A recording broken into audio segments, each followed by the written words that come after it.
ಅನ್ಯಾಯ, ಅತ್ಯಾಚಾರ, ಕೊಲೆಯಾದಂಥ ಹೆಣ್ಣು ಮಕ್ಕಳ ಅಸ್ಥಿ ಪಂಜರ ಮಾತಾಡ್ತಾ ಇದೆ. ಆದರೆ ಯಾರು ರಾಜ್ಯದ ಕಾಂಗ್ರೆಸ್ ಸರ್ಕಾರ ತೊಡಕ್ ಬಿಡಕ್ ಅಂತ ಇಲ್ಲ. ಇಷ್ಟು ದೊಡ್ಡ ಅನ್ಯಾಯ ಆಗಿದೆ, ಇಷ್ಟು ಕೊಲೆ ಆಗಿದೆ, ಇಷ್ಟು ಅತ್ಯಾಚಾರ ಆಗಿದೆ. ಕೆಲವು ದಿನಗಳ ಹಿಂದೆ ಉಪಮುಖ್ಯಮಂತ್ರಿ ಡಿ ಕೆ ಶಿವಕುಮಾರ್ ಧರ್ಮಸ್ಥಳಕ್ಕೆ ಹೋಗ್ತಾರೆ. ಧರ್ಮಸ್ಥಳಕ್ಕೆ ಹೋಗಿ ಒಂದು ಸ್ಟೇಟ್ಮೆಂಟ್ ಕೊಡ್ತಾರೆ. ನನ್ನಂತ 100 ಡಿ ಕೆ ಶಿವಕುಮಾರ್ ಶ್ರೀಮಂತರ ಹಿಂದೆ ಒಬ್ಬ ಡಿ ಕೆ ಶಿವಕುಮಾರ್ ಧರ್ಮಸ್ಥಳದಲ್ಲಿ ಮಾಡುವಂತ ಸ್ಟೇಟ್ಮೆಂಟ್ 100 ಡಿ ಕೆ ಶಿವಕುಮಾರ್ ನಿಮ್ಮ ಬೆನ್ನಿಗೆ, ದಣಿಗಳ ಬೆನ್ನಿಗೆ ನಿಂತಿದ್ದಾರೆ ಅಂತ ಸ್ವತಃ ಹೇಳ್ತಾರೆ. ಒಬ್ಬ ಡೆಪ್ಯೂಟಿ ಮುಖ್ಯಮಂತ್ರಿ ಸಾರ್ವಜನಿಕ ಹಿತಾಸಕ್ತಿನಲ್ಲಿ ಕಾನೂನು, ಈ ದೇಶದ ಸಂವಿಧಾನದ ಕೆಳಗಡೆ ಸಾರ್ವಜನಿಕ ಹಿತಾಸಕ್ತಿಯಲ್ಲಿ ಕೆಲಸ ಮಾಡಬೇಕಾದಂತ ಒಬ್ಬ ಡೆಪ್ಯೂಟಿ ಸಿಎಂ 100 ಜನ ಡಿ ಕೆ ಶಿವಕುಮಾರ್ ನಿಮ್ಮ ಬೆನ್ನ ಹಿಂದೆ ನಿಂತಿದ್ದಾರೆ. ಅದು ನಮ್ಮ ಚಪ್ಪಲಿಯನ್ನ ತಗೊಂಡು ನಾವೇ ಹೊಡ್ಕೊಬೇಕು. ಯಾಕೆ ಅಂತಂದ್ರೆ ಇಂಥ ಕ್ರಿಮಿನಲ್ ತಲೆ ಇರುವಂತ ವ್ಯಕ್ತಿಗಳನ್ನ MLA ಮಿನಿಸ್ಟರ್ ಆಯ್ಕೆ ಮಾಡಿ ಡೆಪ್ಯೂಟಿ ಸಿಎಂ ಮಾಡಿದ್ಯಲ್ಲ ಈ ಮಣ್ಣು. ಹೆಣ್ಣು ಮಕ್ಕಳ ಮಾನ ಪ್ರಾಣ, ಕೊನೆಗೆ ಅವ್ರ ಕುಟುಂಬಗಳು ಕೂಡ ಆ ಹೆಣ್ಣು ಮಕ್ಕಳ ಶವಗಳಿಗೆ ಸಂಸ್ಕಾರ ಮಾಡಕ್ಕಾಗಿಲ್ಲ. ಹಿಂದೂ ಸಂಪ್ರದಾಯದ ಪ್ರಕಾರ ಸಂಸ್ಕಾರ ಮಾಡದೆ ಕೊನೆ ಆಗಿರುವಂತ ಹೆಣ್ಣು ಮಕ್ಕಳ ಶವ ಇರ್ಬೇಕಾದ್ರೆ ರಾಜ್ಯದ ಡೆಪ್ಯೂಟಿ ಸಿಎಂ ಧರ್ಮಸ್ಥಳದಲ್ಲಿ ನನ್ನಂತ 100 ಜನ ಡಿ ಕೆ ಶಿವಕುಮಾರ್ ನಿಮ್ಮ ಬೆನ್ನ ಹಿಂದೆ, ಯಾರ ಹಿಂದೆ? ದಣಿಗಳ ಬೆನ್ನ ಹಿಂದೆ ಇದ್ದಾರಂತೆ. ಇನ್ನ ಅವನ್ ದಣಿ ಈ ಬಾಳ್ದಿರ ಇನ್ನೇನ್ ಬಾಳ್ತಾನೆ? ದಣಿಗಳ ಬೆನ್ನಿಗೆ ನ್ಯಾಯ ಸಿಕ್ಕುತ್ತೆ. ದಣಿ ಕೈಲ ಓಟ್ ಹಾಕ್ಸ್ಕೋ. ಸಾಮಾನ್ಯ ಜನರು ಓಟ್ ಹಾಕ್ಬೇಕು, ದಲಿತರು ಓಟ್ ಹಾಕ್ಬೇಕು, ಒಕ್ಕಲಿಗರು ಓಟ್ ಹಾಕ್ಬೇಕು, ಲಿಂಗಾಯತರು ಓಟ್ ಹಾಕ್ಬೇಕು. ಹಾಕ್ಸ್ಕೋ ದಣಿ ಕೈಯಲ್ಲೇ. ನಿಮ್ಮಂತ ಶೋಕಿವಾಲಗಳನ್ನ ನಾನು ಅದಕ್ಕೆ ಹೇಳ್ತೀನಿ, 2028ಕ್ಕೆ ಇವತ್ತೇ ಭವಿಷ್ಯ ನುಡಿತಾ ಇದ್ದೀನಿ. ನಾನು ಪದೇ ಹೇಳ್ತೀನಿ, D K Shivakumar forget about becoming CM. ಮುಂದೆ 2028ಕ್ಕೆ ಖಂಡಿತ MLA ಆಗಿನೂ ಗೆಲ್ಲಲ್ಲ. ಇದು ನನ್ನ ಭವಿಷ್ಯ ಸುಳ್ಳಾಗಲ್ಲ. ನಾನೊಬ್ಬ ಸಾಮಾನ್ಯ ವ್ಯಕ್ತಿ, ಒಬ್ಬ ಗ್ರಾಮ ಪಂಚಾಯತಿ ಮೆಂಬರ್ ಕೂಡ ಅಲ್ಲ ಪೊಲಿಟಿಕಲಿ. ಬಟ್ ಆದ್ರೆ ಗೆದ್ದಿಲ್ದಿರ್ಬೋದು. 2019ರಲ್ಲಿ ಬೆಂಗಳೂರು ನಾರ್ತ್ಗೆ MP ನಿಂತ್ಕೊಂಡಿದ್ದೆ. 8,463 ವೋಟ್ ತಗೊಂಡಿದ್ದೀನಿ. ಆವತ್ತೇ ಗೊತ್ತಾಯ್ತು ನಾನೊಬ್ಬ ರಾಜಕಾರಣಿ ಅಂತ. ಗೆಲ್ದಿರಬಹುದು, ಆದರೆ ರಾಜಕೀಯದಲ್ಲಿ ಸಾಕಷ್ಟು ನಾನು ನೋಡಿದ್ದೀನಿ. ಒಬ್ಬ D K Shivakumar deputy CM ಧರ್ಮಸ್ಥಳದಲ್ಲಿ ಮಾಡುವಂತ ಸ್ಟೇಟ್ಮೆಂಟ್, ನನ್ನಂತ ಅಂದ್ರೆ ಡಿ ಕೆ ಶಿವಕುಮಾರ್ ಅಂತ 100 ಜನ ದಣಿಗಳ ಬೆನ್ನಿಗೆ ನಿಂತಿದ್ದಾರಂತೆ. ಸ್ವತಃ ಡಿ ಕೆ ಶಿವಕುಮಾರ್ ಹೇಳಿದ್ದು. ಎಲ್ರಿ ಸಿಗುತ್ತೆ ನ್ಯಾಯ? ಎಲ್ಲಿಗೆ ಬಂತು? ಯಾರಿಗೆ ಬಂತು? 47ರ ಸ್ವಾತಂತ್ರ್ಯ ಡಿ ಕೆ ಶಿವಕುಮಾರ್ ಅಂತವ್ರಿಗೆ, ದಣಿಗಳಿಗೆ, ಅತ್ಯಾಚಾರಿಗಳಿಗೆ, ಕೊಲೆ ಮಾಡೋರ್ಗೆ, ಅದನ್ನ ಮುಚ್ಚಾಕೋರ್ಗೆ, ಲಂಚ ಇಸ್ಕೊಂಡು ಮಟ್ಟ ಹಾಕೋರ್ಗೆ, ಆ ಅನನ್ಯ ಭಟ್ ಬಗ್ಗೆ ನೆಟ್ಟಿಲ್ಲ. ಇಲ್ಲಿ ನೆಟ್ಟು ಸ್ವಲ್ಪ ಸ್ಲೋ ಇದೆ. ಅನನ್ಯ ಭಟ್ ಅವರ ತಾಯಿ ಪುನಃ CBI ನಲ್ಲಿ ಕೆಲಸ ಮಾಡ್ತಾ ಇದ್ರು. ಅವ್ರ ಮಗಳು ಡಾಕ್ಟರ್ ಓದ್ತಾ ಇದ್ಲು. ಧರ್ಮಸ್ಥಳಕ್ಕೆ ವಿಸಿಟ್ ಕೊಡ್ತಾಳೆ. ಮಂಗಮಾಯ. ಆ ಅನನ್ಯ ಭಟ್ ತಾಯಿ ವಿಚಾರ, she was working for A CBI. ಒಬ್ಬ CBI ಕೆಲಸ ಮಾಡ್ತಾ ಇದ್ದಂತ ಅನನ್ಯ ಭಟ್ ಕಾಣೆ ಆಗ್ತಾಳೆ. ಒಬ್ಬ ಮೆಡಿಕಲ್ ಸ್ಟೂಡೆಂಟ್ 22 ವರ್ಷಗಳ ಹಿಂದೆ ಪೊಲೀಸ್ ಹತ್ರ ಹೋದ್ರೆ ಬೂಟಲ್ಲಿ ಹೊಡೆದು ಆಚೆ ಹಾಕ್ತಾರೆ. ಎಮ್ಮನ್ನ ಮಗಳು ಕಳೆದೋಗಿರ್ತಾಳೆ. ಮಗಳು ಡಾಕ್ಟರ್ ಓದ್ತಾ ಇರ್ತಾಳೆ. ನೋಡಕ್ಕೆ ಸುಂದರವಾಗಿ, ನೋಡಕ್ಕೆ ಚೆನ್ನಾಗಿ, ತೆಳ್ಳಗೆ ಬೆಳ್ಳಗೆ ಇರ್ತಾಳೆ. ಈ ರಕ್ತ ಪಿಕಾಸುರ ಕಣ್ಣುಗಳು ಆಕೆ ಮೇಲೆ ಬೀಳ್ತದೆ. ಆಕೆ ಬಾಡಿನೂ ಸಿಕ್ಕಿಲ್ಲ. ಇವತ್ತು ನಿಮ್ಮ ಧ್ವನಿಯಿಂದ ಅನನ್ಯ ಭಟ್ ತಾಯಿ ಮಂಗಳೂರು SP ನ ಭೇಟಿ ಮಾಡಿದರೆ ನನ್ನ ಮಗಳ ಅಸ್ಥಿ ಪಂಜರ ಆದ್ರೂ ಹುಡುಕೊಡಿ. ನಾವು ಹಿಂದೂ ಸಂಪ್ರದಾಯದ ಪ್ರಕಾರ ನಾವು ಆಕೆಯ ಮಣ್ಣನ್ನ ಮಾಡಬೇಕಾಗಿದೆ. ಮಂಗಳೂರು SP ರಿಕ್ವಿಷನ್ ತಗೊಂಡಿದ್ದಾರೆ. ಕಾರಣ ಯಾಕೆ ಗೊತ್ತಾ? ಅಂದು ಪೊಲೀಸ್ ಅವರಿಗೆ ಕೊಡಕ್ ಹೋದ್ರೆ ನೀನೇ ಮರ್ಡರ್ ಆಗ್ಬಿಡ್ತೀಯ. ಅನನ್ಯ ಭಟ್ ಅವರ ತಾಯಿಗೆ ಪೊಲೀಸರು ಹೇಳಿರೋ ಮಾತು. ಎಂತ ಹಲ್ಕಟ್ಟ ಎಂಜಿಲ್ ಕಾಸ್ ತಿನ್ನೋ ಅಂತ ಪೊಲೀಸರು ಇದಾರೆ, ಲೆಕ್ಕ ಹಾಕೊಳ್ಳಿ.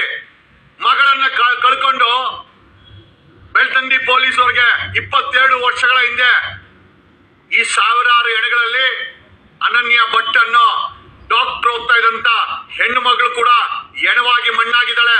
ಆ ಧರ್ಮಸ್ಥಳದಲ್ಲಿ ಹೆಣವಾಗಿ ಮಣ್ಣಾಗಿದ್ದಾಳೆ. ಆಕೆ ತಾಯಿ ಪೂನಾದಲ್ಲಿ CBI ಕಚೇರಿನಲ್ಲಿ ಒಬ್ಬ CBI ಕಚೇರಿನಲ್ಲಿ ಕೆಲಸ ಮಾಡ್ತಾ ಇದ್ದಂತ ಅನನ್ಯ ಭಟ್ ತಾಯಿಗೆ ನ್ಯಾಯ ಕೊಡದ ಹಲ್ಕಟ್ಟ ಭ್ರಷ್ಟ ಪೊಲೀಸು, ಬೆಳ್ತಂಗಡಿ ಪೊಲೀಸನು ಮರ್ಡರ್ ಆಗ್ಬಿಡ್ತೀಯಾ ಅಂತ ಹೇಳ್ತಾನೆ, ಧಮಕಿ ಹಾಕ್ತಾರೆ. ಅನನ್ಯ ಭಟ್ ತಾಯಿಗೆ 22 ವರ್ಷಗಳ ಹಿಂದೆ ಧರ್ಮಸ್ಥಳಕ್ಕೆ ಬರ್ತಾಳೆ ನ್ಯಾಯ ಕೇಳಕ್ಕೆ. ಅಲ್ಲಿ ತಲೆ ಹೊಡೆದಾಕ್ತಾರೆ ಎಮ್ಮನ್ಗೆ. 4 ತಿಂಗಳು ಅನ್ಕಾನ್ಶಿಯಸ್ ಆಗಿ ಹಾಸ್ಪಿಟಲ್ ಸೇರ್ಕೊಳ್ತಾರೆ. ಮಗಳು ಇಲ್ಲ, ನ್ಯಾಯನೂ ಇಲ್ಲ. ಇವತ್ತು ಅದೇ ಅನನ್ಯ ಭಟ್ ಅವರ ತಾಯಿ ನನ್ನ ಮಗಳ ಶವವನ್ನು ಹುಡುಕೊಳ್ಳಿ. ನಾವು ಹಿಂದೂಗಳು ಹಿಂದೂ ಸಂಸ್ಕಾರ ಪ್ರಕಾರ ಆಕೆಯ ಕೊನೆಯ ರೈಟ್ಸ್ ಅನ್ನ ಮಾಡ್ತೀವಿ, ಸಂಪ್ರದಾಯವನ್ನ ಮುಂದುವರಿಸ್ತೀವಿ. ನನ್ನ ಮಗಳನ್ನ ಹುಡುಕೊಡಿ. ಅವಳ ಅಸ್ಥಿ ಪಂಜರವನ್ನ ಇದೇ ಧರ್ಮಸ್ಥಳದ ಕಾಡಲ್ಲಿ ಮುಚ್ಚಾಕಿರ್ಬೋದು, ಹುಡುಕೊಡಿ ಅಂತ ಮಂಗಳೂರು SP ಅರುಣ್ಗೆ ನಿನ್ನೆ ರಿಕ್ವೆಷನ್ ಕೊಟ್ಟಿದ್ದಾರೆ. ಅಸ್ಥಿ ಪಂಜರಗಳು ಆತ್ಮಗಳು ಮಾತಾಡುತ್ತಿದೆ. ಆದರೆ ನನ್ನ ಸರ್ಕಾರ, ನಮ್ಮ ಕಾಂಗ್ರೆಸ್ ಸರ್ಕಾರ, ಸಿದ್ದರಾಮಯ್ಯನ ಸರ್ಕಾರ ಮೌನವಾಗಿದೆ. ಸಿದ್ದರಾಮಯ್ಯ ಮೌನವಾಗಿದ್ದಾರೆ. ಡೆಪ್ಯೂಟಿ CM ದಣಿಗಳ ಬೆನ್ನಿಗೆ ನಿಂತಿದ್ದಾರೆ. DK ಶಿವಕುಮಾರ್ ದಣಿಗಳ ಬೆನ್ನಿಗೆ ನಿಂತಿದ್ದಾರೆ. ನನಗೆ ಹೇಳಕ್ಕೇನೋ ಭಯ ಇಲ್ಲ. ಅವರೇ ಮಾಡಿರೋ ಸ್ಟೇಟ್ಮೆಂಟ್. ಒಬ್ಬ ಡೆಪ್ಯೂಟಿ CM ಸಂವಿಧಾನವನ್ನ ಮರೆತು ದಣಿಗಳಿಂದ ದುಡ್ಡಿರೋರಿಂದ ನಿಂತ್ಕೊಂತಾರಂತೆ. ಎಲ್ರಿ ನ್ಯಾಯ ಸಿಗುತ್ತೆ? ಎಲ್ಲಿದೆಯೋ ನ್ಯಾಯ ಅಣ್ಣ, ಎಲ್ಲಿದೆಯೋ ನ್ಯಾಯ? ಇಂಥವ್ರು ಸರ್ಕಾರ ನಡೆಸ್ತಾರೆ, ಇಂಥವ್ರಿಗೆ ನೀವು ಓಟ್ ಹಾಕಿದಿರಾ, ಇಂಥವ್ರು ನ್ಯಾಯ ಕೊಡ್ತಾರಾ? ಏನೋ ಇಲ್ಲ, ನ್ಯಾಯ ಇಲ್ಲ, ಬರೀ ಅನ್ಯಾಯ. ಒಬ್ಬ DK ಶಿವಕುಮಾರ್ ಅನನ್ಯ ಭಟ್ ಅವರ ತಾಯಿಯನ್ನ 22 ವರ್ಷಗಳ ಹಿಂದೆ ಒಬ್ಬ ಮೆಡಿಕಲ್ ಓದಿ ಡಾಕ್ಟರ್ ಆಗಿ ಸಮಾಜಕ್ಕೆ ಸೇವೆ ಮಾಡಬೇಕಾದಂತ ಅನನ್ಯ ಭಟ್ಟನ್ನ ಇದೇ ರಾಕ್ಷಸರು, ಇದೇ ದಣಿಗಳ ಗ್ಯಾಂಗು ಕಿಡ್ನಾಪ್ ಮಾಡಿ, ರೇಪ್ ಮಾಡಿ ಊತ ಹಾಕಿದ್ದಾರೆ. ಆ ಯಮ್ಮ CBI ಕಚೇರಿಯಲ್ಲಿ ಕೆಲಸ ಮಾಡ್ತಾ ಇದ್ಲು ಪೂನಾದಲ್ಲಿ. ನ್ಯಾಯ ಕೇಳಕ್ಕೆ ಧರ್ಮಸ್ಥಳಕ್ಕೆ ಹೋದ್ರೆ ಉಸುಕುದಾರಿಗಳು ಆ ಯಮ್ಮನ್ ತಲೆನ ಹೊಡೆದಾಕಿ ಹಾಸ್ಪಿಟಲ್ ಬಿಸಾಕ್ತಾರೆ. 4 ತಿಂಗಳು ಅನ್ಕಾನ್ಶಿಯಸ್ ಆಗಿರ್ತಾಳೆ. ಮಗಳ ವಿಚಾರವನ್ನ ಹುಡ್ಕೋದ್ ಬಿಟ್ಬಿಡ್ತಾಳೆ. ಬೆಳ್ತಂಗಡಿ ಪೊಲೀಸರ್ಗೆ ಹೋಗ್ತಾಳೆ. ಆ ಬೋಳಿ ಮಕ್ಕಳು ನಿಮ್ಮನ್ನ ಬೂಟಲ್ಲಿ ಹೊಡಿಬೇಕಲ್ಲ, ಬೂಟಲ್ಲಿ ಹೊಡಿಬೇಕ ನಿಮ್ಮನ್ನ. ನಮ್ಮ ತೆರಿಗೆ ತಗೊಂಡು ಸಂಬಳ ಬರೋದು ನಮ್ಮ ತೆರಿಗೆಯಿಂದ. ಎಷ್ಟೋ ಅಹಂಕಾರ ನಿಮ್ಗೆ. ಕೊಲೆ ಆದ್ರೆ ಕಂಪ್ಲೇಂಟು ತಗೊಳಲ್ವಾ? ಅಷ್ಟು ಸೊಕ್ಕ ನಿಮಗೆ. ಅಷ್ಟು ಅವ್ರ ದಣಿಗಳ ಎಂಜಿಲ್ ಕಾಸು ತಿಂತೀರೇನ್ರೋ? ನಿಮ್ಮ ಬಾಯಲ್ಲಿ ಹುಳ ಬೀಳ್ತದೆ, ನಿಮ್ಮ ಬಾಡಿಯಲ್ಲಿ ಹುಳ ಬೀಳ್ತದೆ. ಎಷ್ಟೋ ಸೊಕ್ಕೋ ನಿಮ್ಗೆ. 22 ವರ್ಷಗಳ ಹಿಂದೆ ಆ ಅನನ್ಯ ಭಟ್ ತಾಯಿ ಬೆಳ್ತಂಗಡಿ ಪೊಲೀಸ್ ಅವ್ರಿಗೆ ಹೋಗಿ ಕಂಪ್ಲೇಂಟ್ ಕೊಡೋಕೋರೆ, ಮರ್ಡರ್ ಆಗ್ಬಿಡ್ತೀಯಾ, ನಿನ್ನ ಮಗಳು ಸಿಗಲ್ಲ, ಅವಳ ಬಾಡಿನೂ ಸಿಗಲ್ಲ, ಊತಾಕವ್ರೆ ಹೋಗು. ಓಪನ್ ಆಗಿ ಪೊಲೀಸರು ಹೇಳ್ತಾರೆ. ಯಾವ ಮಟ್ಟಕ್ಕೆ ಬಕೀಟ್ ಹಿಡಿಯೋ ಲೋಫರ್ಸ್ ಇವರು. ಪೊಲೀಸಾ ಲೋಫರ್ಸಾ?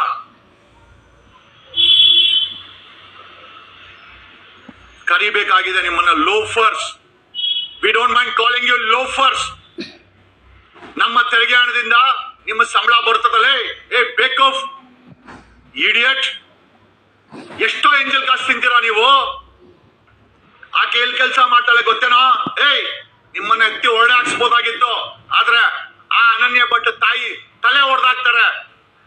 4 ತಿಂಗಳು ಹಾಸ್ಪಿಟ್ಲ್ ಸೇರ್ಕೊಂತಾಳೆ, ಸಾಯೋ ಸ್ಥಿತಿದಾಳೆ. ಇವತ್ತು ಸಾಯೋ ಸ್ಥಿತಿಲಿದ್ದಾಳೆ. 22 ವರ್ಷ ಆಯ್ತು ಆಕೆಯ ಡಾಕ್ಟರ್ ಮಗಳು ಕಾಣೆಯಾಗಿ. ಸುಂದರವಾಗಿದ್ದಿದ್ದೆ ತಪ್ಪ? ಧರ್ಮಸ್ಥಳಕ್ಕೆ ಭೇಟಿ ಕೊಟ್ಟಿದ್ದೆ ತಪ್ಪ? ಸುಂದರವಾಗಿ ಹೆಣ್ಮಕ್ಳು ಹುಟ್ಟದೆ ಶಾಪನ? ಅಸ್ಥಿ ಪಂಜರಗಳು ಮಾತಾಡುತ್ತಿವೆ. ಸರ್ಕಾರ, ಸಿದ್ದರಾಮಯ್ಯನ ಸರ್ಕಾರ, DK ಶಿವಕುಮಾರ್ ಸರ್ಕಾರ ಮೌನವಾಗಿದೆ.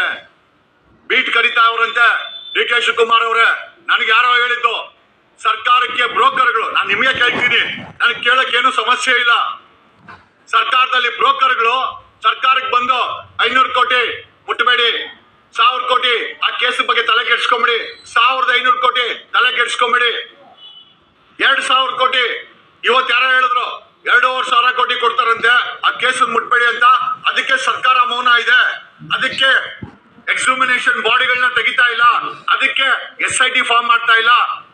2500 ಕೋಟಿ ಇಸ್ಕೊಂಡು ಆರಾಮಾಗಿದ್ದಾರೆ ಸರ್ಕಾರದವರು, ಭ್ರಷ್ಟರು ಅಂತ ಹೇಳಿದ್ರು. ನನಗೆ ಗೊತ್ತಿಲ್ಲ ನಿಜನ ಸುಳ್ಳು. 2500 ಕೋಟಿ ಗಣಿಗಳು ಕೊಟ್ಟವರಂತೆ, ಈಸ್ಕೊಂಡು ಸರ್ಕಾರ ಮೌನವಾಗಿದೆ. ಪರವಾಗಿಲ್ಲ, ನಾವ್ ಇದನ್ನ CBI ಬರ್ತೀವಿ. Doctor Adam, doctor Rashmi Sowjanya ಕೇಸಲ್ಲಿ CBIನೇ ಪತ್ರ ಬರೆದಿದೆ.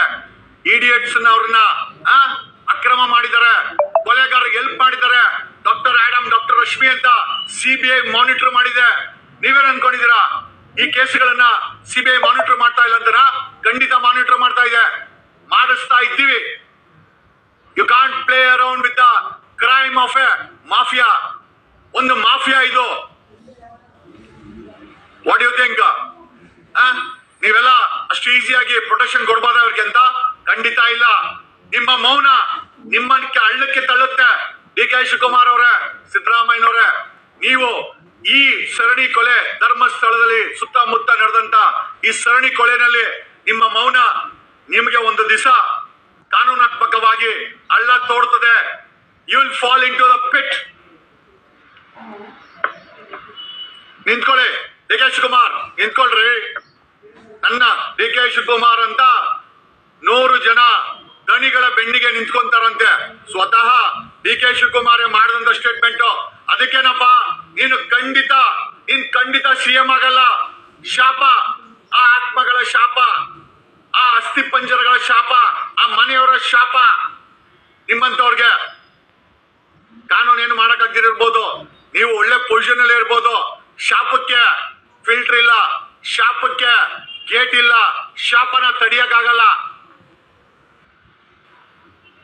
ಒಬ್ಬ ಡೆಪ್ಯೂಟಿ CM ಕೊಲೆಗಾರರ ಬೆನ್ನಿಗೆ ನಿಂತ್ಕೊಂತಾನೆ, ಓಪನ್ ಆಗಿ ಪಬ್ಲಿಕ್ ಅಲ್ಲಿ ಸ್ಟೇಟ್ಮೆಂಟ್ ಮಾಡ್ತಾನೆ. 1 ವೋಟ್ ಬರಲ್ಲ DK ಶಿವಕುಮಾರ್, 1 ವೋಟ್ ಹಾಕಲ್ಲ ನಿನ್ಗೆ. ನೀನೇನಾದ್ರು ದಣಿಗಳಿಂದ ವೋಟ್ ಬರುತ್ತೆ ಅಂದ್ರೆ ಖಂಡಿತ ಇಲ್ಲ. ಹೋಗಲ್ ಧರ್ಮಸ್ಥಳಕ್ಕೆ, ದಣಿಗಳ ಹೆಸರು ಹೇಳೋ, 1 ವೋಟ್ ಬೀಳಲ್ಲ. ಆ ಮಟ್ಟಕ್ಕೆ ರಾಜಕೀಯವಾಗಿ ನಿರ್ಣಾಮ ಆಗಿದ್ದಾರೆ. ಆಮೇಲೆ ಇನ್ನೊಂದು ವಿಚಾರ ಹೇಳಲೇಬೇಕು. ಈ ಕಂಪ್ಲೇನೆಂಟ್ ಇದನ್ನಲ್ಲ, ಭೀಮಾ ಸೋಕಾಲ್ಡ್ ಪೊಲೀಸ್ ಅವರು ಕೊಟ್ಟಿರುವಂತ ಹೆಸರು ಭೀಮಾ ಅಂತ. ಅವನ ನಿಜವಾದಂತ ಹೆಸರು ಚಿನ್ನಪ್ಪ. ಈಗ ಭೀಮಾ ಅಂತ ಯಾರು ಕಂಪ್ಲೇಂಟ್ ಕೊಟ್ಟಿದ್ದಾರೆ, ಪೊಲೀಸರು ಗೌಪ್ಯತೆ ಕಾಪಾಡಕ್ಕೆ ಕೊಟ್ಟಿರುವಂತ ಒಂದು ಹೆಸರು. ಅವನ ನಿಜವಾದ ಹೆಸರು ಚಿನ್ನಪ್ಪ. 19ನೇ ವಯಸ್ಸಲ್ಲಿ ಧರ್ಮಸ್ಥಳಕ್ಕೆ ಬರ್ತಾನೆ. ಅವ್ರ ಅಣ್ಣ ಕಲಾಲಿ ಅಂತ ಈಗ ಅವನು ಧರ್ಮಸ್ಥಳದಲ್ಲಿ ಕೆಲಸ ಬಿಟ್ಟು ಉಜಿರೆನಲ್ಲಿ ಕೆಲಸ ಮಾಡ್ತಾ ಇದ್ದಾನೆ. ಅವ್ರ ಅಣ್ಣನೇನೆ ಚಿನ್ನಪ್ಪನ, ಯಾರು ಈ ಕಂಪ್ಲೇಂಟ್ ಇದಾರಲ್ಲ ಅವನ ಹೆಸರು ಚಿನ್ನಪ್ಪ. ಪೊಲೀಸರು ಗೊತ್ತಿಲ್ಲ ಏನಕ್ಕೆ ಸುಳ್ಳು ಹೆಸರು ಹೇಳಿದ್ರು ಅಂತ, ಬಟ್ ನಮಗಿರೋ ಮಾಹಿತಿ ಪ್ರಕಾರ, ಪೊಲೀಸ್ ಇನ್ಫಾರ್ಮೇಶನ್ ಪ್ರಕಾರ, ಪೊಲೀಸ್ ಇಲಾಖೆಯವರೇ ಕೊಟ್ಟಿದ್ದು ನನಗೆ, ಬೇರೆ ಯಾರು ಅಲ್ಲ. ಅವನ ನಿಜವಾದ ಹೆಸರು ಭೀಮಾ ಅಲ್ಲ, ಚಿನ್ನಪ್ಪ. ಅವನಿಗೆ 19ನೇ ವಯಸ್ಸಿಗೆ ಧರ್ಮಸ್ಥಳಕ್ಕೆ ಬರ್ತಾನೆ. ನೇತ್ರಾವತಿ ಅಂತ ಪೌರ ಕಾರ್ಮಿಕನ ಕೆಲಸ, ಕಸ ಗುಡಿಸೋ ಕೆಲಸ. ಮೊದಲ ಸಮಯದಲ್ಲಿ ಹೆಣಗಳು ಬೀಳ್ತಾ ಇದ್ರೆ, ಏನೋ 1-2 ಬೀಳ್ತಾ ಇದೆ ಅಂತೇಳಿ ಅವನು ಊತ ಹಾಕಿದ್ದಾನೆ, ಇಲ್ಲ ಅಂತ ಹೇಳ್ತಾ ಇಲ್ಲ. ಆಮೇಲೆ ಗೊತ್ತಾಗುತ್ತೆ ದಣಿಗಳ ನಿಜವಾದ ಬಣ್ಣ.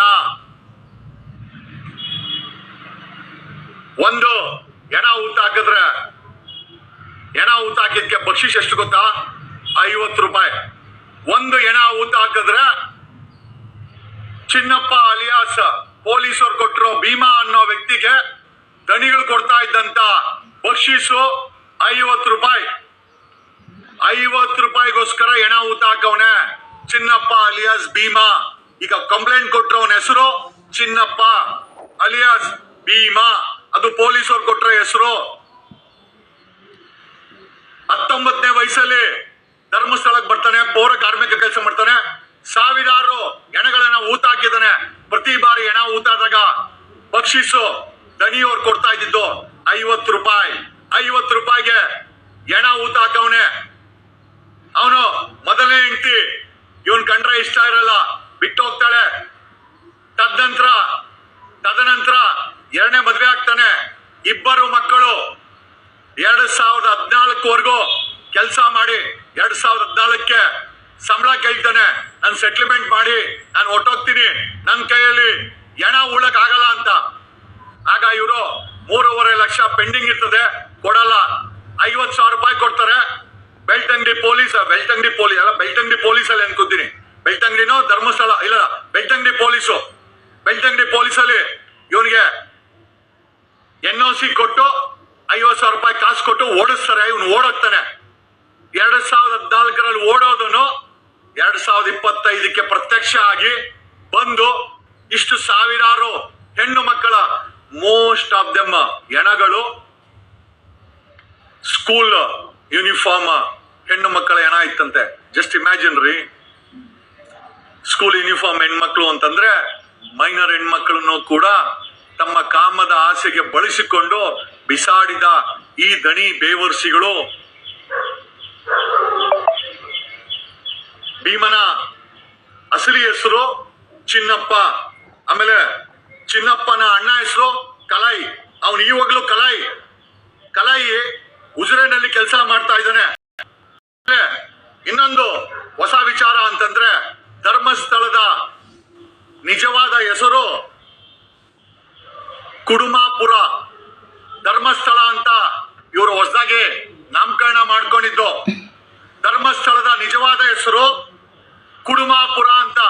ಇವತ್ತು ಬೆಂಗಳೂರಲ್ಲಿ ಬೊಮ್ಮಸಂದ್ರ ಇಂಡಸ್ಟ್ರಿಯಲ್ ಏರಿಯಾದಲ್ಲಿ ಒಂದು ದೊಡ್ಡ ಕುಡುಮಾಪುರ ಇಂಡಸ್ಟ್ರೀಸ್ ಅಂತ ಇದ್ದಾರೆ.